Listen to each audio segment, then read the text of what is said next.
In this video, we're going to talk about the journey of the Second Crusade, which you can see begins from this French city of Vézelay here, and then the campaigns of the Second Crusade. And these were quite challenging for the Crusaders. The first challenge is how to get, always an important, difficult challenge for the Crusaders, how to get from Europe to the Middle East, how to get from Europe to the Holy Land. Roger, the king of Sicily at the time, the Norman king of Sicily, offers to transport the Crusaders, and in return they'll help him attack the Byzantine Empire. So these Norman projects never really go away. And there are some who are close advisors of Louis VII who encourage him to go along with this plan. So the Normans, led by Bohemond, had successfully blackened the Byzantines' reputation after the First Crusade. The Byzantines are the ones who were faithless to the Crusaders. Alexius abandoned the Crusaders. And so some of Louis VII's advisors remember this. So you can tell that there's unease there. The emperor at the time, Manuel Comnenus, the grandson of Alexius, is, as you might imagine, pretty uneasy about this crusade. And an important difference is that the First Crusade wasn't quite what Alexius had in mind, but it was at least in response to an appeal from a Byzantine emperor to come to and help the Byzantine Empire. But that's not how Manuel has been operating at all. And so Manuel and his predecessor John had been focused on defeating the Crusaders at Antioch.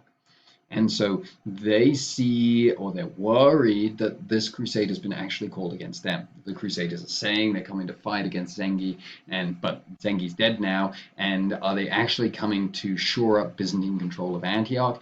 Are they actually coming to fight against the Byzantines? They know the Crusaders are having these conversations with the Normans. And so the Byzantines are very uneasy about the crusade. They've been focused on Antioch. They've even been making alliances with the local Turkish warriors so they can have peace with them, so they can focus on Antioch. This creates further suspicion about the Byzantines among the Crusaders.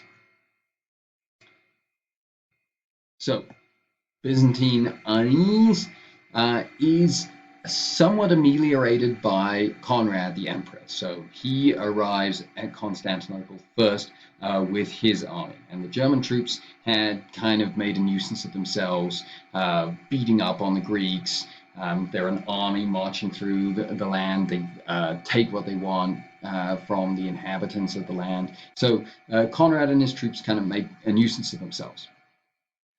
But Manuel treats them well, makes peace with them, and Conrad repeats the mistake of 1101. He doesn't wait for the French so their forces can be united. Instead, he follows the path of the First Crusade out into Asia Minor, and here he's defeated. He's defeated right around the battleground of Dorylaeum, and this again shows you how the situation has changed. First Crusade, this was the site of a really impressive victory from the Crusaders, enabled them to march across Asia Minor unopposed and reach Antioch, reach Palestine and Syria.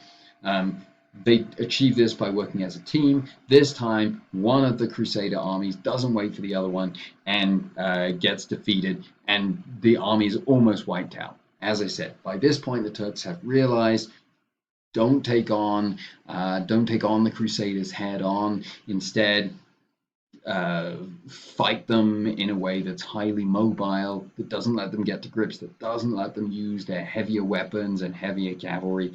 And so they've learned these tactics by this point. The Crusaders are not a new force to them at this point, but the Turks are new to the Crusaders. The Crusaders are inexperienced, and Conrad's army basically gets wiped out. Conrad returns back to Constantinople, meets up with Louis, and this time they determine to march a different way across Asia Minor. They determine to make their way along the southern coast of Asia Minor, which is still Byzantine territory.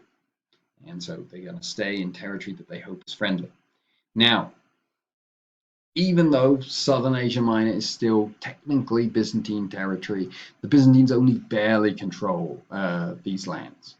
And at the same time, the Byzantines have their own suspicions of the Crusaders. And Manuel tells his troops, you protect Byzantine citizens of Byzantine interests. Don't let the Crusaders beat them up. Don't let the Crusaders take advantage of them. And so this means that the Crusaders are making a slow way across southern Asia Minor, and oftentimes they're fighting with raiding parties of Turks. Sometimes they're quarreling with the Byzantines and fighting with them, and the march gets slower and slower and more difficult, and there are more and more casualties. And eventually, Louis decides it would be better to take the army by ship direct to Antioch.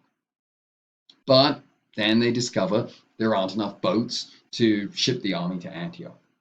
And so he takes a boat, he puts the clergy on the boats, and he puts his household on the second set of boats, and he gives the rest of his soldiers money, food, and says, Antioch is that way. And this is a complete disaster. The soldiers have no clue what they're doing, they have no leaders, and most of them are massacred and don't reach Antioch, and those that survive return to Constantinople.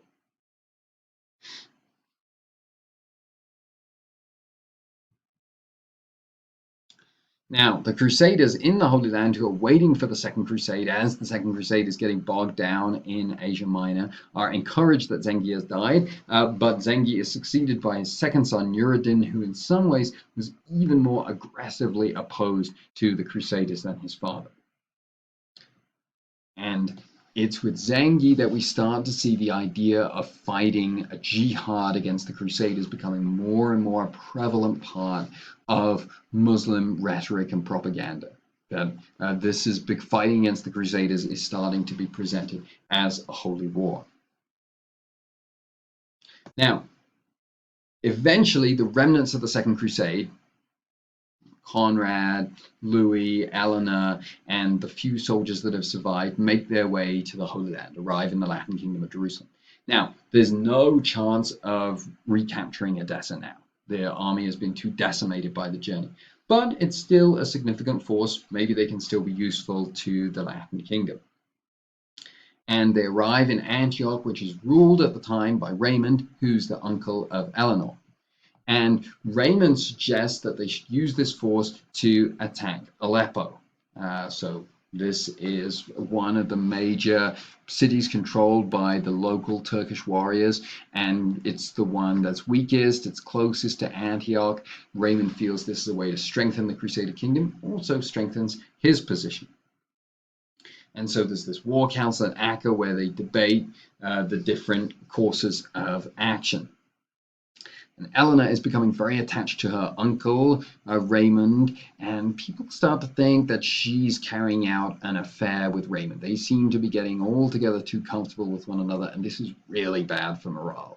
It's really bad for morale because this is an army that's supposed to be fighting for God. It's supposed to be upholding Christianity, and instead you have this weird liaison that's going on between the uncle and niece and the king and queen of France, one of the leading Christian kingdoms. Their marriage obviously is not going well. And Eleanor gets to the point where she says to Louis, if you don't go along with Raymond's plan to attack Aleppo, then I'm going to take steps to get our marriage dissolved by the church. And Louis says, Louis's response is basically to throw Eleanor in prison and then leave Antioch and go to Palestine. At the War Council of Acca, after some debate, the Crusaders decide to attack the city of Damascus. Now, Damascus, at this point, as we know, was an important ally of the Crusaders. What are they doing attacking their only Muslim ally in the region? Well, the Crusaders were concerned that Nuruddin was married to the daughter of the ruler of Damascus, and they thought it was probably only a matter of time before the city turned against him. That eventually Nuruddin will secure control of this city, and then he'll have all the major cities of the region united against the kingdom. It would be better to strike now and to capture Damascus while it's weak, while it's isolated from Nuruddin. So there's a legitimate reason why they attempted this campaign, but it's still a major risk, and the campaign itself is a fiasco. Crusaders are in a great defensive position. They give up that position to try and attack a part of the city's defenses that in the end are impregnable. They can't even reach the walls because there's a ravine in the way. And then at this point, they have to retreat. And it's a hugely humiliating campaign. It's a humiliating campaign that reveals the weakness of the Crusader kingdom to all the local Muslim rulers and convinces the ruler of Damascus that this alliance is a bad idea. The Crusaders aren't respecting it, they're attacking him, and they're also not very good. So they're not going to be a great defense against Nuruddin, who's looking more and more powerful. At this point, Conrad and Louis leave the Holy Land. The Second Crusade is over. They blame the Byzantines for their defeat. The Second Crusade has been an unmitigated disaster for the Latin Kingdom of Jerusalem. It is no exaggeration to say that the Second Crusade, it would have been better for the Latin Kingdom of Jerusalem if the Second Crusade had never been undertaken, had never arrived. And so Conrad and Louis, when they returned, they blamed the Byzantines for their defeat. Bernard of Clairvaux, the man who had preached the crusade, is trying to understand this defeat, and he turns to the Old Testament, and he looks at the times when the Israelites are defeated in the Old Testament. And his conclusion is the reason the crusade has been defeated is because of the sins of the Christians. And so his conclusion is God is not going to favor the Crusaders again. The Crusaders are not going to win another victory until Christian society in Europe has purified itself from sin. This is really important because it's an important change in approach to crusading. Previously, the idea is crusaders are sinners, they go on crusade, and this is a way for them to do penance for their sins. Now we're moving towards Christians across Europe are sinners, they need to do penance for their sins. When they have made themselves right with God, then they will go on crusade, and then the crusade will be successful. So the crusade is now playing a different role in efforts to encourage the practice of Christianity in medieval Europe at this time.